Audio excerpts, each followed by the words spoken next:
Adam Schiff is now speaking, as I understand. Let's listen in to him. Campaign were designed to help one party, Donald Trump, and hurt another, Hillary Clinton. There were also efforts through any number of meetings between Russians and Trump campaign people to exert influence, a covert influence operation mounted by the Russians that continued during the campaign as well as after the campaign. And I want to make several points about these findings for what we can tell so far from the Mueller report. First, the Attorney General did a grave disservice to the country by misrepresenting significant parts of the Mueller report, by attempting to put a positive spin for the president on the special counsel's findings.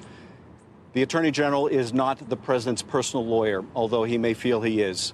He is supposed to be the highest law enforcement officer in the land, and he is supposed to represent the interests of the American people. But when the Attorney General gives the perception that the president fully cooperated in the investigation when he didn't, that they provided all the information materials when they didn't, when the president, in fact, deprived the special counsel of perhaps the single most important piece of evidence, that is his own verbal testimony, that misleads the American people. When the Attorney General represents on the obstruction case or suggests that the special counsel desired him to make that decision, that the special counsel wasn't mindful of the Office of Legal Counsel opinion that a special counsel cannot indict a sitting president, when the Attorney General mischaracterizes the report in that way, he does a disservice to the country. A few things leap out about the substantive allegations on obstruction of justice and the issue of conspiracy. On the issue of obstruction of justice, the report outlines multiple attempts by the president to mislead the country, to interfere with the investigation, to make false statements to the American people, and to urge others to lie to the American people, to urge those of his staff to take actions to further obstruct the investigation, which may have been refused, but they were not refused owing to any goodwill or good motive on the president's part, far to the contrary. That these actions had a material impact on the investigation, that in fact the special counsel was deprived of information, or at least the timely access to that information, as a result of things that the president did and said. It made our job, certainly in our committee doing our investigation, that much more difficult, as it did the special counsel's investigation. Those acts of obstruction of justice, whether they are criminal or not, are deeply alarming in the President of the United States.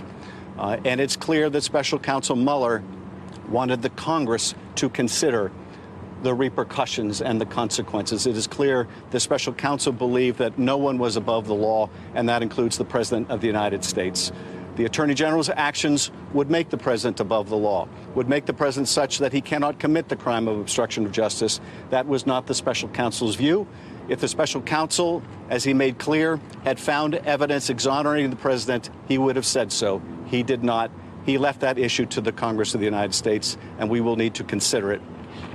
On the issue of conspiracy, and again, in contrast to what the Attorney General represented, as I have said all along, each of the acts that I enumerated, each of the meetings, each of the contacts is not only spelled out in this report, corroborated in this report, but additional contacts and acts are also itemized. It gives us more information than the public knew about these illicit contacts between the Trump campaign and the Russians, whether they rise to the level of a criminal conspiracy or not. And contrary to what the Attorney General represented, the special counsel makes it clear he did not consider collusion, as that colloquial term is understood, but rather whether the facts amounted to the crime of conspiracy. And on that issue, in fact, in the case of the Trump Tower meeting, he found that while there was evidence, he could not establish two parts of the crime. That, in fact, Don Jr. did accept the offer of Russian help, but that he could not establish with admissible evidence either the willful intent by Kushner or Don Jr.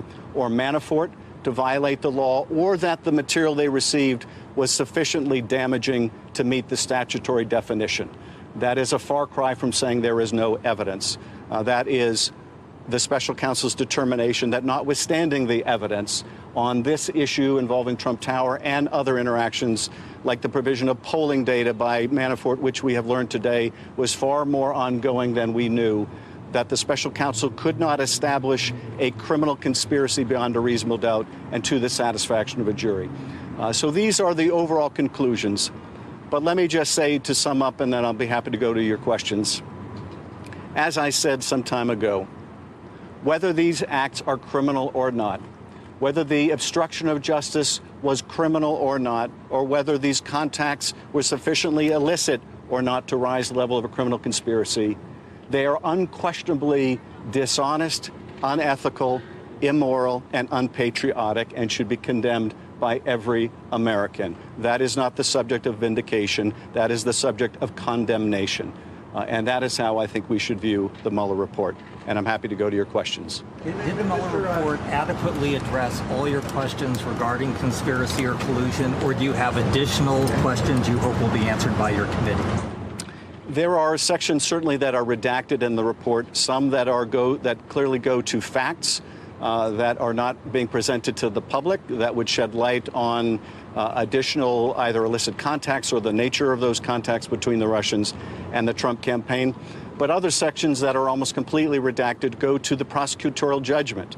And that is when the special counsel looked at the evidence of conspiracy on these particular incidents, and in particular vis-a-vis WikiLeaks and the disclosure of that information, the contacts between the Trump campaign and WikiLeaks, the sections on the exercise of that prosecutorial judgment, why the special counsel concluded what the counsel did, have been largely redacted. And we need to know that information. So we will be seeking the complete and unredacted report, again, so that we can do our proper oversight. One other matter that is very important to point out, and that is that, as the special counsel makes clear in the report, the counterintelligence findings are not completely included in this report. That, in fact, there were FBI agents embedded in the special counsel's team who were looking at the issue of compromise or counterintelligence, and that some of that information is not included. Others, of course, it may be included but redacted. Our committee, the Intelligence Committee, has requested that Mueller come and testify. We want to understand exactly what was found in terms of any counterintelligence efforts, any efforts by the Russians to make use of U.S. persons, particularly those affiliated with the Trump campaign, as witting or unwitting agents of the Russian government. Chairman, the president tweeted out. We have been listening to Congressman Adam Schiff. He will be our colleague Rachel Maddow's guest tonight at 9 o'clock. I know you'll all be watching anyway, but just one more reason to tune in. Hey there, I'm Chris Hayes from MSNBC. Thanks for watching MSNBC on YouTube. If you want to keep up to date with the videos we're putting out, you can click subscribe just below me or click over on this list to see lots of other great videos.